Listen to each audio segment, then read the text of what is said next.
podcast IMO.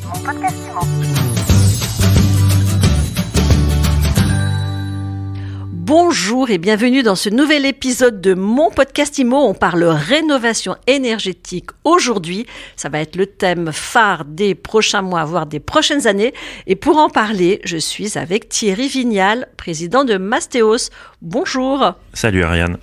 Alors Thierry, la rénovation énergétique, c'est le chantier des années qui viennent. Oui, et le mot est faible, c'est carrément la grande force structurante de l'immobilier dans les 10 prochaines années. Tout tourne autour de ça, tout n'est que rénovation énergétique.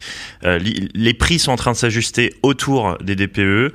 Nous, dans le secteur du locatif chez Mastéos, on devient mono-obsessionnel de la question, parce que cette histoire de rénovation énergétique, c'est avant tout une thématique locative. Pourquoi ? Le gouvernement prévoit d'interdire les passoires thermiques.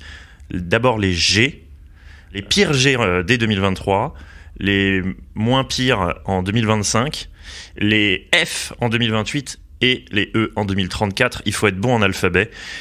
C'est donc une interdiction de location. Et nous, on est dans la location chez Mastéos, donc on est les premiers concernés.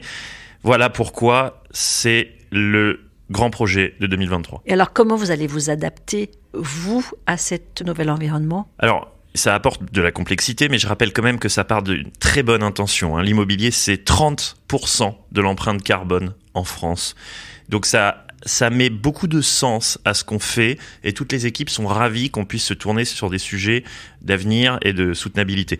Néanmoins, ça coûte très cher. Une rénovation énergétique, c'est 1 000 € du mètre carré. On s'en rend pas forcément compte et les aides, elles sont pas calibrées pour prendre en charge ce coût. Pourquoi ? Parce qu'on oublie que derrière la pure rénovation énergétique, tous les corps de métier sont affectés. Je te donne un exemple. Si tu fais une isolation par l'intérieur, tu dois coller 10 cm de laine de verre sur un mur existant. Donc les prises qu'il y avait sur le mur, elles sortent. Le radiateur, disons un radiateur hydraulique, il sort et la tuyauterie avec. Donc il y a du chauffage, de la plomberie et de l'élec déjà. Ensuite il y a du placo. Faut refaire la plainte. On a abîmé un peu le mur, un peu le plafond. Il faut les refaire.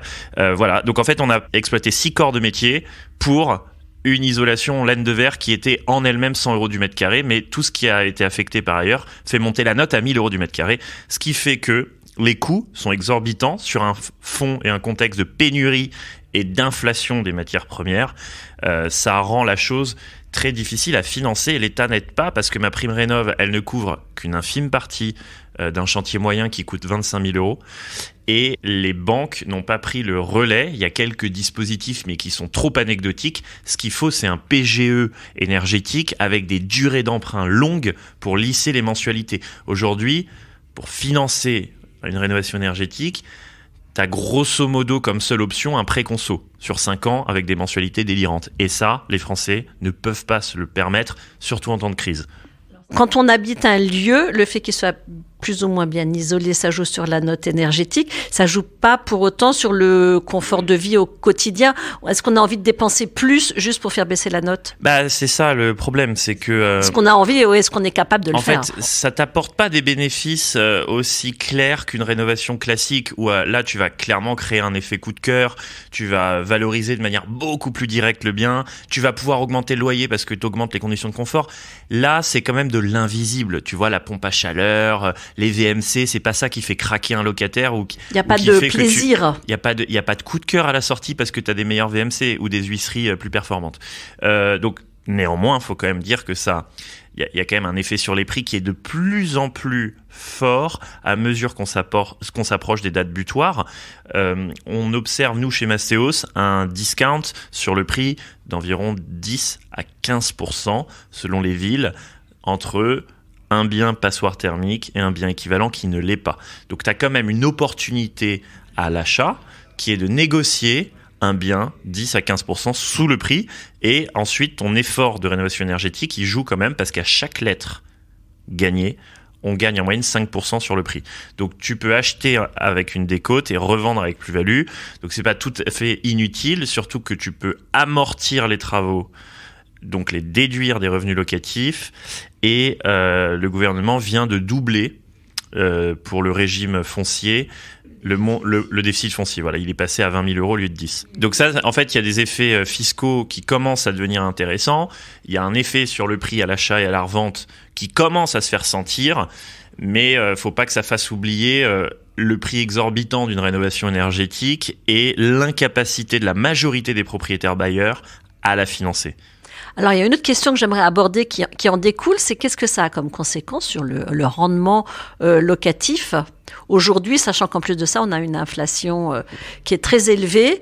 Qu'est-ce qu'il leur reste à la fin aux investisseurs ? 2 cas de figure. Premier cas de figure, l'investisseur a fait son projet avant la loi et donc n'avait pas anticipé les travaux de rénovation énergétique, se retrouve avec un bien rentable en G, mais qui va très vite ne plus être si rentable puisqu'il va falloir faire des travaux et on n'aura pas de supplément de loyer particulier.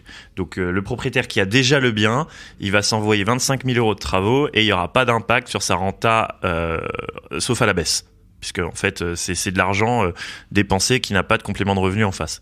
Le deuxième cas de figure, c'est la personne qui n'a pas de projet, qui en lance un nouveau et qui peut profiter de l'effet de décote dont j'ai parlé. C'est-à-dire 10 à 15% de rabais. 10 à 15% en moyenne selon la tension qui existe sur le marché.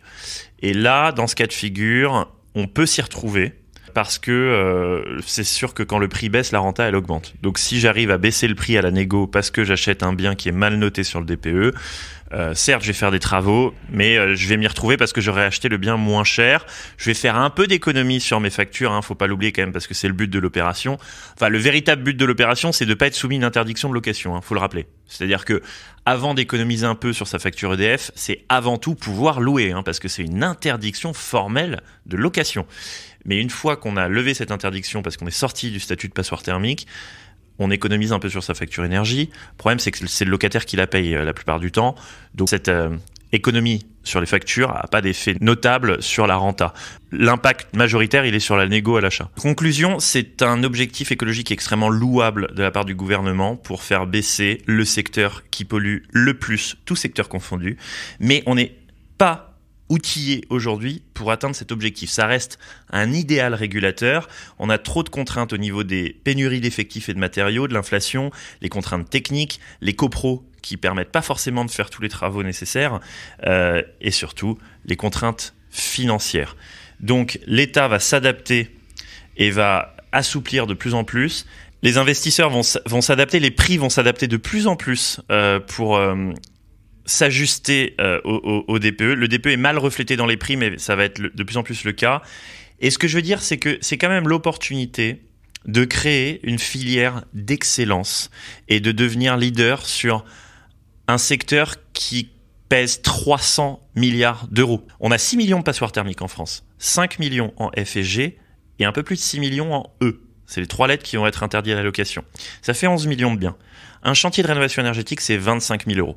Donc on est sur un marché à 250-300 milliards, juste pour la France. On va avoir la même réglementation dans tous les pays européens. Donc on peut multiplier 250 milliards par une dizaine de pays en Europe. C'est des montants astronomiques et je pense que c'est l'opportunité pour faire de la France le leader de la rénovation énergétique et de créer une filière d'excellence. Merci beaucoup Thierry Vignal. J'en profite pour dire que vous avez reçu au Rent la semaine dernière le premier PropTech Pépite Suite Award. Et ce prix récompense votre apparition fulgurante dans l'univers de la PropTech où vous vous êtes imposé comme une figure de l'année. Merci, ça m'a beaucoup touché. Merci beaucoup Ariane pour ce prix.